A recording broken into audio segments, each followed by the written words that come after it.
At this point in time, my objective is to develop a, a more focused approach to the concept. And as I've mentioned, I'm probably going to do 2 or 3 of these at least, assuming there is a demand for that quantity of accommodation. So I'm looking to access people who are interested in the project and for whom the project is the right solution to their retirement needs or interest, so that I can meet with a group, call it a focus group, of qualified purchasers, owners who would participate in the development process.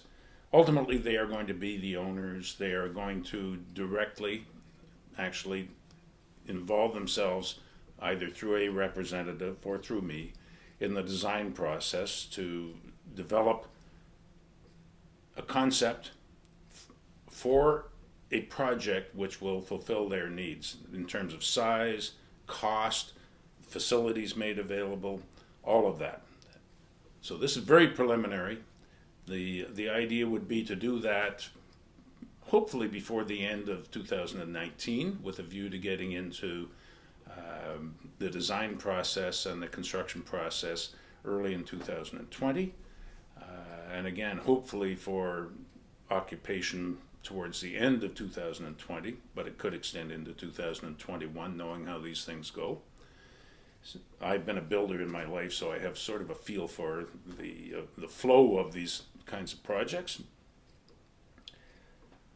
So it's all a question of timing, and the next step, from my perspective, would be to develop a list of interested prospects, for lack of a better word, who want to join in this kind of project and participate in the overall concept itself. Subsequent units or projects built on the site would be much easier, because by then I will know what the demand is and what the demand is for.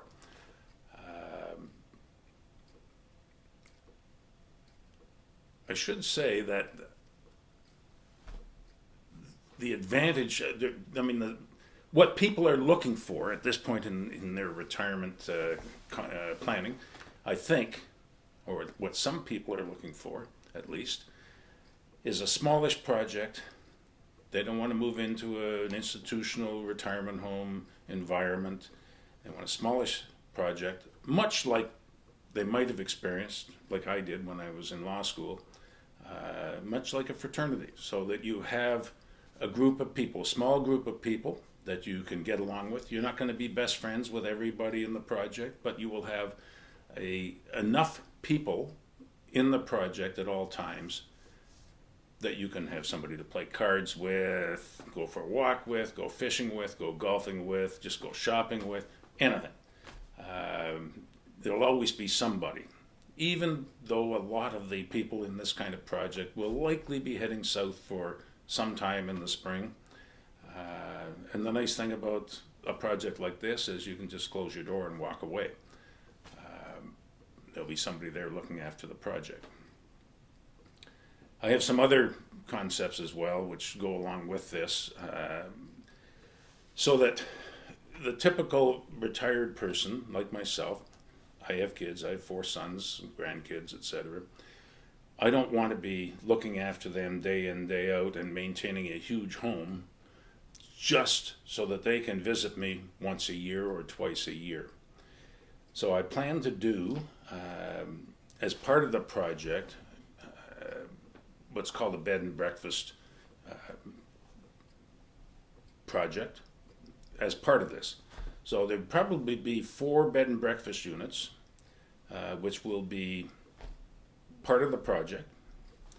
They'll be available on a priority basis for the owners of the 12 units so that their kids can come. And this would be an ideal place for kids to come with grandkids or whatever for a day or two.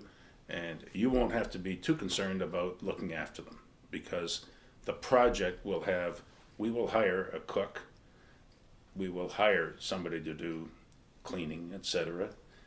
Everything will be done There'll be nothing involved on your part to look after your kids or your grandkids, and they will have a great experience. This is an exceptional property for kids like that. And it's also an exceptional property for anybody who doesn't live on the water at the present. A waterfront property like this is exceptional, and if you like that kind of a property, as I do and always have, I've always lived on the water for the last 50 years.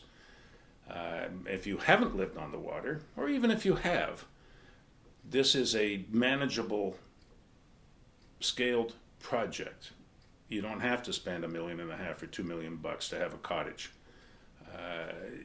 You can have a unit that gives you everything you could otherwise have, but on a much reduced cost basis, where you share cooking costs, management costs, all the other things that go along with maintaining a property, without actually doing it by yourself.